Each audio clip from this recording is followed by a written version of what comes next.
সকলকে শুভ জন্মাষ্টমী। জন্মাষ্টমী উপলক্ষে বানিয়েছিলাম মাখানা পায়েস বা মাখানা ক্ষীর। ভগবানকে ভোগ দেবো বলেই এটা বানিয়েছিলাম। এটা খেতে কিন্তু দুর্দান্ত হয়, একেবারে মাউথ মেল্টিং।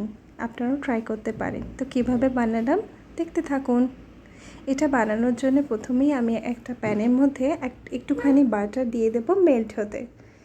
এটা বানাতে বেশি কিছু লাগে না, কিছুটা মাখানা, কিছুটা দুধ, কিছু ড্রাই ফ্রুটস আর একটু বাটার হলে, একটু চিনি বা কনডেন্স মিল্ক হলেই হয়ে যায়। তো এবার দেখুন বাটারটাকে ভালো করে প্যানের মধ্যে স্প্রেড করে দেব মেল্ট হওয়ার জন্য। যখন বাটারটা মেল্ট হয়ে যাবে দিয়ে দেবো এখানে 2 কাপ মতো মাখানা। মাখানা কিন্তু শরীরের জন্য ভীষণ হেলদি একটা জিনিস, তাই জন্য আজ মাখানা ক্ষীরই শেয়ার করলাম।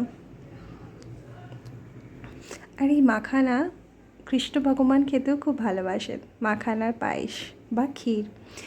তো এবার আমরা এই মাখানাটাকে ভালো করে বাটারের সাথে রোস্ট করে নেব।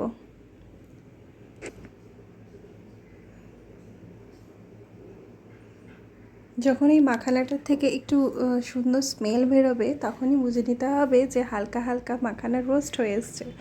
আর যখনই এরকম গোল্ডেন কালার হয়ে যাবে তখনই বুঝে নিতে হবে যে মাখানাটা রেডি হয়ে গেছে এরপরের পরবর্তী স্টেপের জন্য।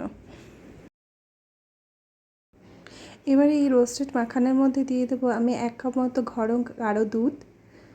আমি এখানে শুধুমাত্র লিকুইড দুধই ইউজ করেছি, পাউডার দুধ ইউজ করিনি। কেউ যদি চান তাহলে পাউডার দুধও ইউজ করতে পারেন। বেশ অনেকটা পরিমাণে দুধ দিতে হবে, যতটা মাখানা তার আন্দাজ অনুযায়ী দুধ। তো আমি এখানে 2 কাপ মতো মাখানা দিয়েছিলাম, তাই জন্য বড় কাপের 1 কাপ দুধ দিয়েছি। দিয়ে ভালো করে দুধের সাথে মাখানাকে ফোটানোর জন্য রেখে দিতে হবে। যখন একটু দুধ ফুটে আসবে দিয়ে দেবো এর মধ্যে কনডেন্স মিল্ক। আমি এখানে চিনি বা গুড় বা কিছু ইউজ করিনি, শুধুমাত্র এই কনডেন্স মিল্কটাই দিয়েছি। যেহেতু জন্মাষ্টমী স্পেশাল অকেশন, সেজন্য এই কনডেন্স মিল্কটা দিলে দুধটা একদম ঘন হয়ে যাবে, আর চিনি দেওয়ার দরকার হবে না, আর সুইটনেসও বজায় থাকবে। এরপরে ভালো করে মেশানোর পালা।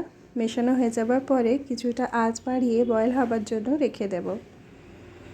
দুধের সাথে যখন মাখানাটা ভিজে যাবে তখনই একটা সুন্দর গন্ধ বেরোবে। এটা বেরোনোর পরেই দিয়ে দেবো এর মধ্যে কিছুটা ড্রাই ফ্রুটস। এখানে আমি শুধুমাত্র কাজু আর কিশমিশ ইউজ করেছি।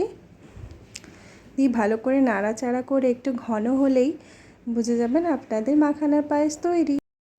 ব্যাস, এবার এটাকে একটা বাটির মধ্যে তুলে বা একটা পাত্রের মধ্যে তুলে ভগবানকে প্রসাদ দিয়ে দিন। দিয়ে পুজো করে সবাই মিলে শেয়ার করে নিন। ব্যাস হয়ে গেল আমাদের মাখানার পায়েস তৈরি।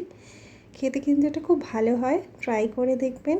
আর যদি ভিডিওটা ভালো লাগে লাইক, কমেন্ট অ্যান্ড শেয়ার করে দেবেন। দেখা হবে পরের ভিডিওতে, ততক্ষণের জন্য bye. Happy Janmashtami to all. Thank you.